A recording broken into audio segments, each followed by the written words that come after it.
morning. Let us start chapter number 3, exercise, chapter number 1, exercise 1.3, question number 6. Question number 6 is, a certain freezing process requires that room temperature be lowered from 40 degrees Celsius at the rate of 5 degrees Celsius every hour.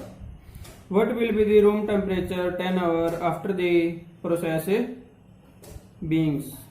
ये कहता है कि किसी room का temperature कितना है, 40 degree Celsius है. Room temperature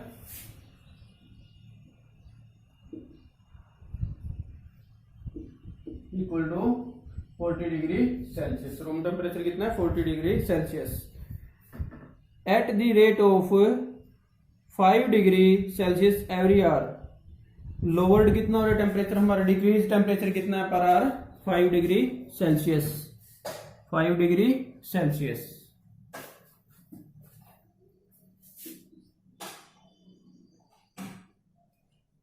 decrease temperature,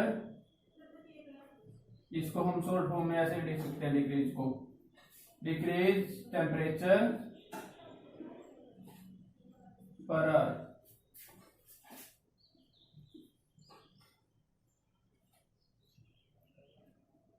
equal to 5 degree Celsius. अब जब डिक्रीज हो रहा है 5 डिग्री सेल्सियस तो हम इसको कैसे भी रिप्रेजेंट कर सकते हैं, -5 डिग्री सेल्सियस. यानी कितना डिक्रीज हुआ वो, -5. जितना है हमारा, यदि हम उसमें से पर आवर 5 डिग्री माइनस करते जाएं तो हमारा उस टाइम का वो एक्यूरेट टेम्परेचर होगा. नेक्स्ट क्या बोलता है ये, what will be the room temperature 10 hour after the process. 10 hour में हमारा टेम्परेचर कितना डिक्रीज होगा, temperature decrease in 10 hour equal to 10 hour में कितना होगा, 10 multiply -5 -50 degree Celsius.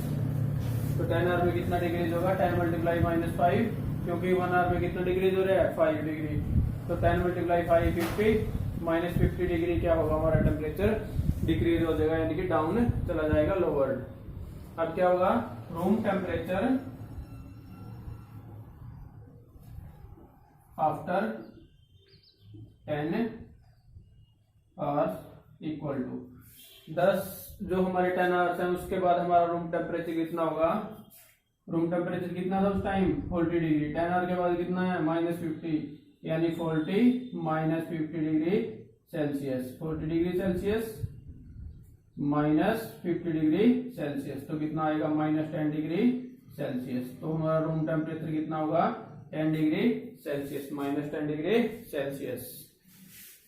Next question क्या है, question number 7.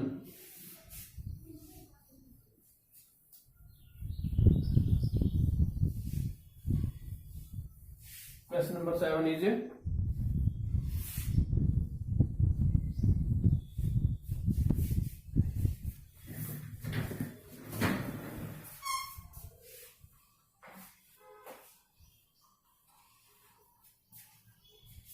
In a class test containing 10 question. Total question कितने हमारे पास, 10.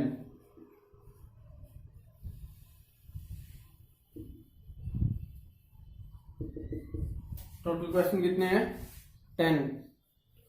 Total question 10. उसके बाद कहता है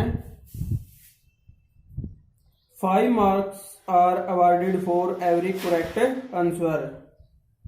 5 marks are awarded for every correct answer.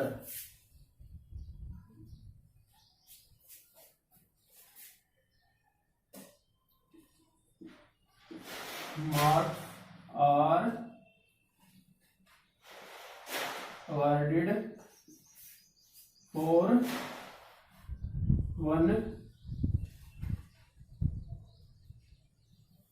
one correct answer.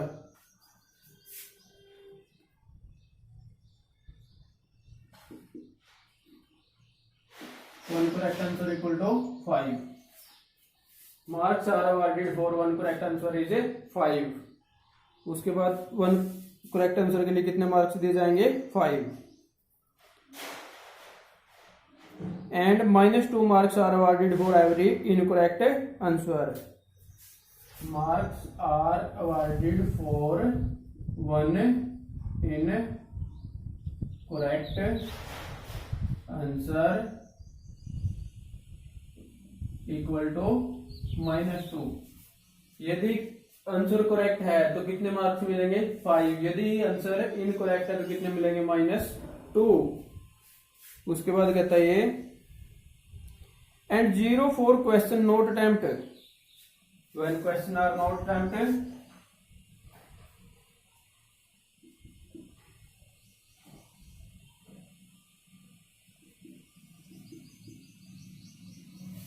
question are not attempted,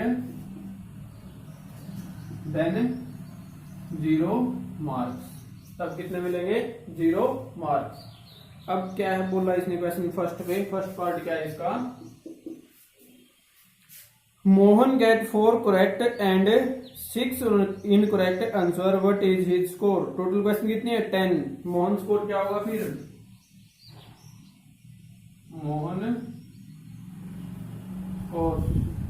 Mohan score क्या होगा? मोहन ने करेक्ट कितने किए हैं? 4 करेक्ट प्लस 6 क्या है उसके? इनकरेक्ट. 6 क्या है? इनकरेक्ट. करेक्ट के लिए कितने मार्क्स मिलते हैं? 5. इनकरेक्ट के लिए कितने मिलते हैं? -2.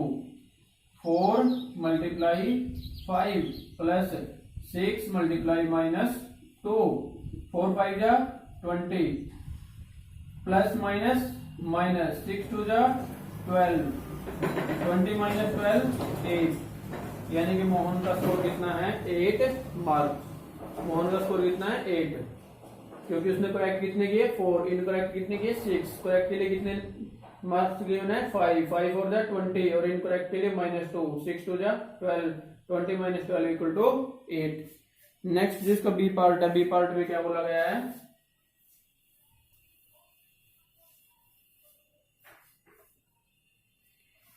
Reshma gives 5 correct answer and 5 incorrect answer. What is her score?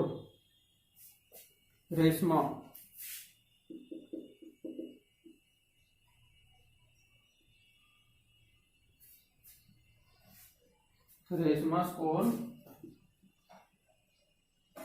equal to, इसने क्या किया? रेशमा ने 5 correct answer and 5 incorrect answer.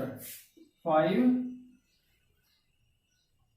Correct plus 5 incorrect. 5 correct के लिए 1 करेक्ट के लिए क्या मिलता है? 5 के लिए क्या मिलेंगे? 5 मल्टीप्लाई 5 प्लस 5 मल्टीप्लाई इनकरेक्ट के लिए क्या है? -2. 5 5 जा 25 प्लस माइनस 5 2 जा 10. तो रेशमा का स्कोर कितना है? 15 marks. 25 - 10 15 marks. Next third part.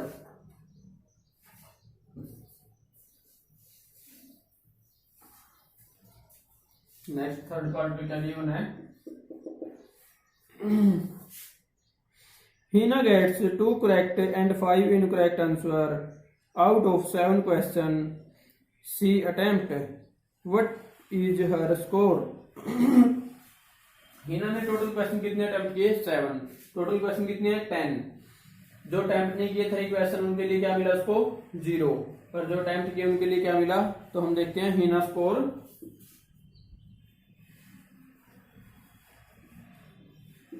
Hina score equal to, Hina get 2 correct, यानी कि उसने 2 कितने किए? करेक्ट प्लस, और क्या किया उसने? 5 इनकरेक्ट. 5 इनकरेक्ट. और यदि करना चाहे तो यहाँ पे क्या आएगा? +3 नोट अटेम्प्ट. नोट अटेम्प्ट के लिए क्या है? 0. वो सारा क्या हो जाएगा? 0. तो आंसर किससे आना है? इन दोनों से. 2 करेक्ट के लिए क्या मिलते हैं? 5 प्लस 5 इनकरेक्ट के लिए क्या मिलते हैं? -2. 5 2 जा 10 प्लस माइनस 5 2 जा 10 10 - 10. तो उसका स्कोर कितना है? हिना का स्कोर कितना है? 0. because he attempted 2 correct and 5 incorrect questions. Next, question number 8.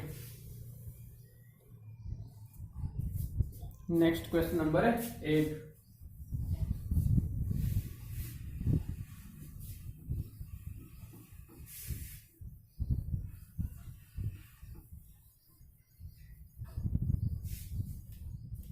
Question number 8 is, a cement company earn a profit of rupees 8 per bag of white cement sold and a loss of rupees 5 per bag of grey cement sold. यदि कोई company white cement के bag को sold करती है तो कितने रुपए का प्रॉफिट होता है? 8 रुपीज का। और यदि वो ग्रे सीमेंट बैग को सोल्ड करती है तो कितने का लॉस होता है? 5 रुपीज का। Question number 8, profit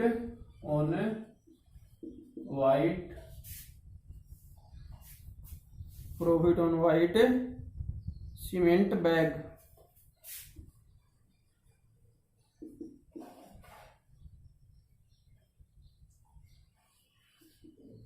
white cement bag equal to white cement bag equal to 8।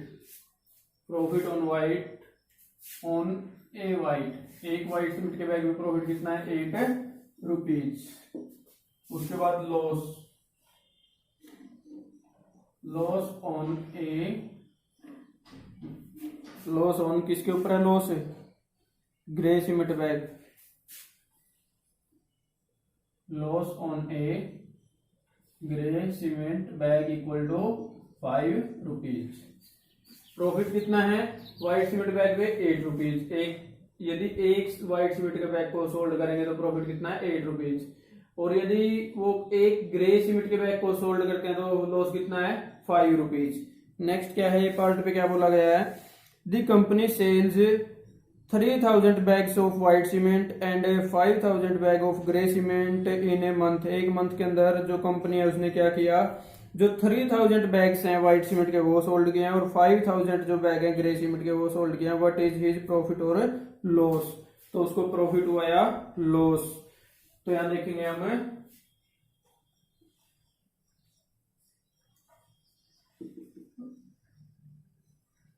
White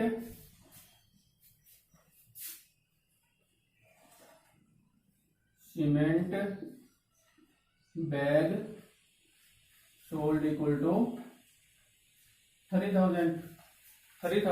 white cement bag कितने सोल्ड किए हैं? 3000।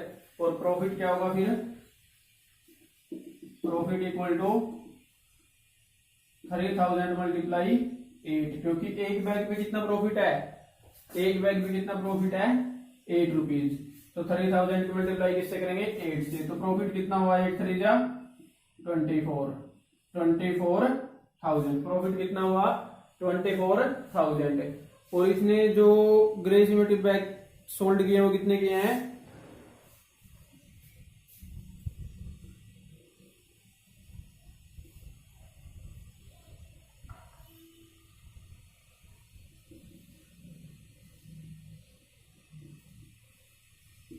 कितने सोल्ड किए हैं? 5000। कितने सोल्ड किए हैं? 5000। तो लॉस कितना हुआ? 5000 मल्टीप्लाई एक बैग में कितना लॉस है? 5। 5000 में कितना होगा? मल्टीप्लाई 5। 5000 मल्टीप्लाई 5 25,000। तो कितना है? 25,000। अब देखो प्रॉफिट कितना हुआ? 24,000 और लॉस कितना हुआ? 25,000। तो कंपनी को क्या हुआ? प्रॉफिट हुआ या लॉस हुआ टोटल? तो उसको क्या हुआ? लॉस कितने का हुआ? 25,000 माइनस 24,000 इक्वल टू 1,000। तो कंपनी का टोटल लॉस कितना हुआ? 1,000। Next B part.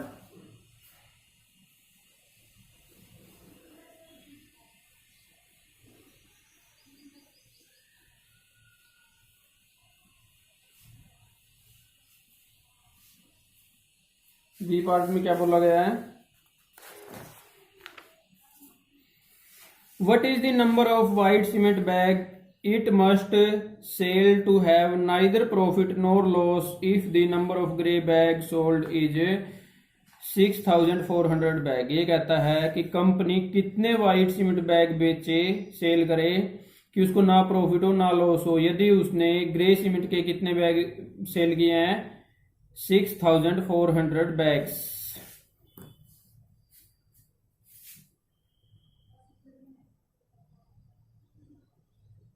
Number of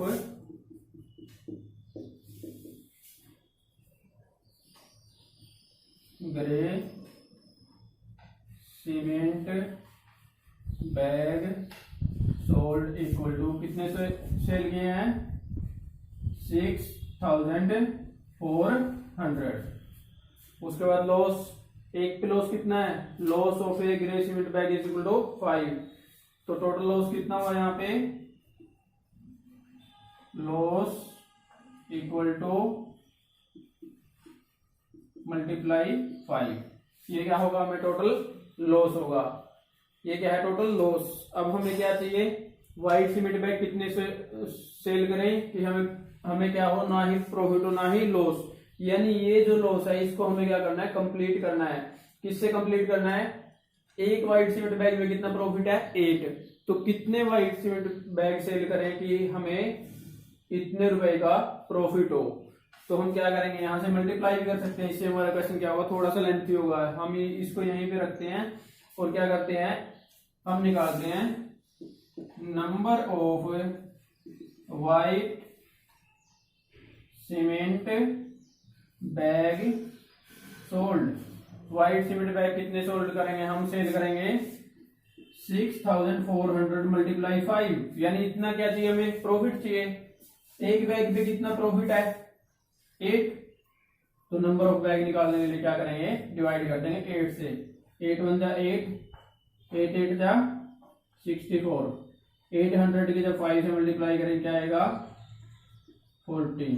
और ये टोटल कितना आएगा, 4,000 बैग्स। यानी number of white cement bag कितने सेल करेंगे हम, 4,000 बैग। यदि हमें 6,400 ग्रे बैग सेल किए हैं तो हमें ना ही प्रॉफिट और ना ही लॉस। इसके लिए हमें कितने बैग व्हाइट सीमेंट के सेल करने पड़ेंगे, 4,000। कितने बैग सेल करने पड़ेंगे, 4,000। Next question number 9।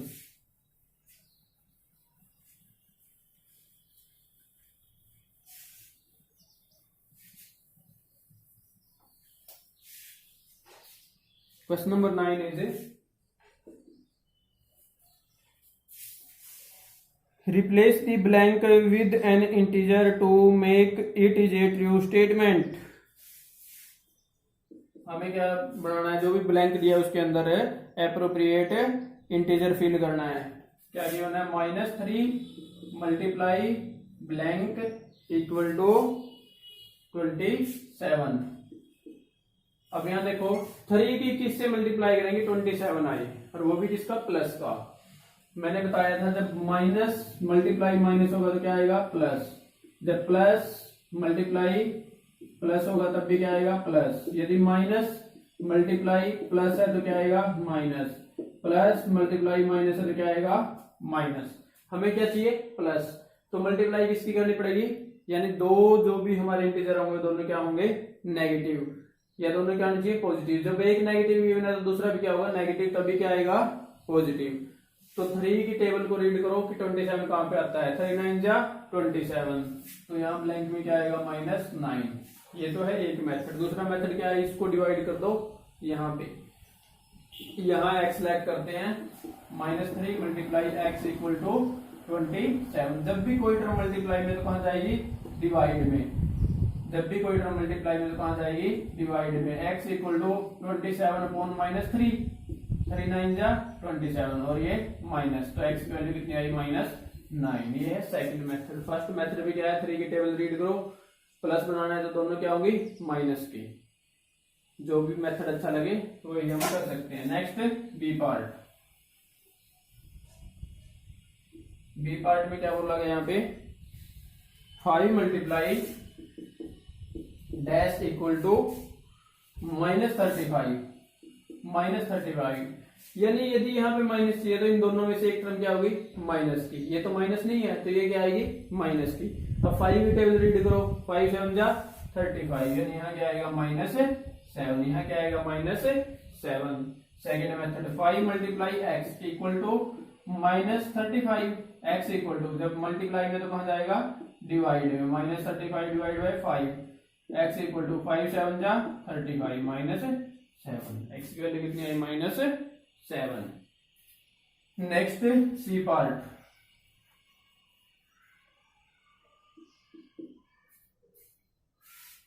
C part is blank multiply -8 equal to -56। अब यहाँ देखो, यहाँ क्या है माइनस, यहाँ क्या है माइनस, ये क्या आएगा प्लस का, तभी तो माइनस आएगा। Plus multiply minus equal to minus. अब 8 की टेबल रीड करो, 8 7 जा 56। अब second method x multiply -8 equal to -56, x equal to, multiply में तो कहाँ जाएगा, डिवाइड में, -56 डिवाइड बाई -8, माइनस से माइनस कैंसिल, 8 7 जा 56, x की वैल्यू कितनी आई 7, x की वैल्यू कितनी आई 7। Next D part,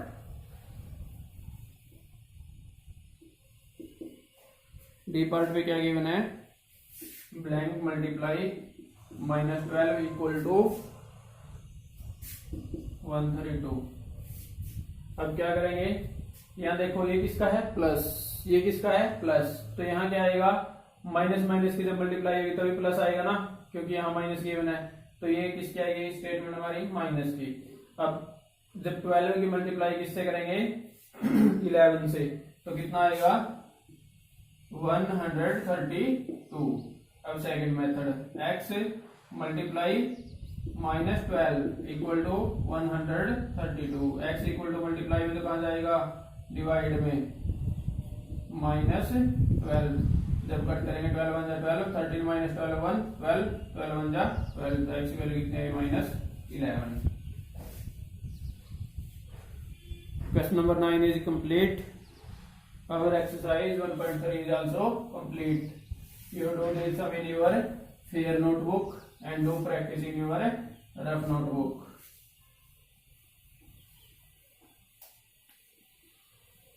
Thank you for watching.